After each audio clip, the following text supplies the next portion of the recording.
ডেকা গাভৰু ব্যস্ত হৈছে ৰঙালীত। অসমীয়া জাতিৰ প্ৰাণৰ উৎসৱ ৰঙালী বিহুলৈ মাজত মাত্ৰ এটা দিন।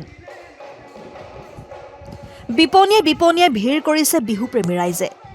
কাকজানৰ অন্যতম গহনা বিক্ৰী প্ৰতিষ্ঠান মা জুৱেলাৰীটো ঢোলবিৰি জোনবিৰি কিনাত ব্যস্ত গাভৰু।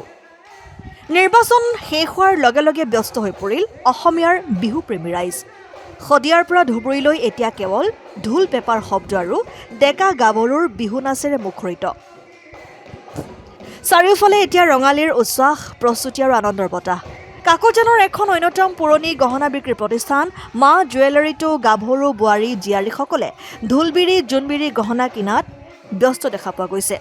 জুৱেলাৰীখনৰ গৰাকী ৰুবুল শইকীয়াই জানিবলৈ দিয়া অনুসৰি সোণৰ দাম বৃদ্ধি হৈছে যদিও বিহুৰ বাবে গ্ৰাহকৰ বাবে তেওঁলোকে কিছু অফাৰ আগবঢ়াইছে। মুঠৰ ওপৰত বিহুৰ বাবে কেঁচামালৰ গহনা আদি মজুত কৰিছে বিপণীখনত। মই বিহু বুলি এবাৰ আপোনাৰ অসমীয়া ছেট আৰম্ভ কৰিছোঁ। আপোনাৰ জোনবিৰি আছে, ঢোলবিৰি আছে, বেনা আছে আৰু সোণৰ সামগ্ৰীও আছে। আপোনাৰ বিহু বুলি অফাৰত উপলব্ধ কৰিছোঁ। অফাৰ কেনেকুৱা ধৰণৰ উপলব্ধ কৰিছে? মানে আপোনাৰ মেকিং চাৰ্জত আমি কমাই ল'ম, আপোনাৰ 20% কমাই ল'ম মেকিঙত। যিহেতু সোণৰ দাম যিহেতু কিছু ক্ষেত্ৰত হ্ৰাস হৈছে বুলি গম পোৱা গৈছে, কি ক'ব? হ্ৰাস হৈছে সেইটো আপুনি বেপাৰ কৰিলে ধৰক সেইটো ভাবি থাকিলেতো নহ'ব। ধৰক আপুনি যিহেতু সোণৰ দামটো অলপ কমিছে, কমিছিলে আকৌ বাঢ়িছে, আপোনাৰ বাঢ়িছে।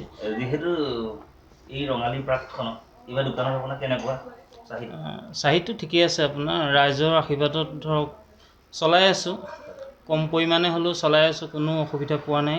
আৰু কাকজানবাসী ৰাইজে বহুত সহায়ো কৰিছে, তাত কোনো ক'বলগীয়া কথা নাই। ধৰক যিমান পাৰে সিমানে মোক বহুত সহায়ো কৰিছে, দিছেও। আৰু ৰঙালী বিহু বুলি আছে ধৰক অৰ্ডাৰ আছে, আৰু বিহু পালেহি, বিহু পাছত বিয়া আছে, বিয়া ছেট আছে, আপোনাৰ 4টা বিয়া ছেট আছে।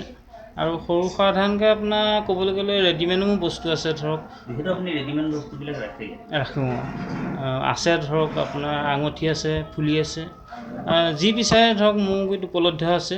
আপুনি ৰূপৰ পৰা সোণলৈকে চব মোৰ গুৰিত আছে। ধন্যবাদ। News desk report and 24 Assam।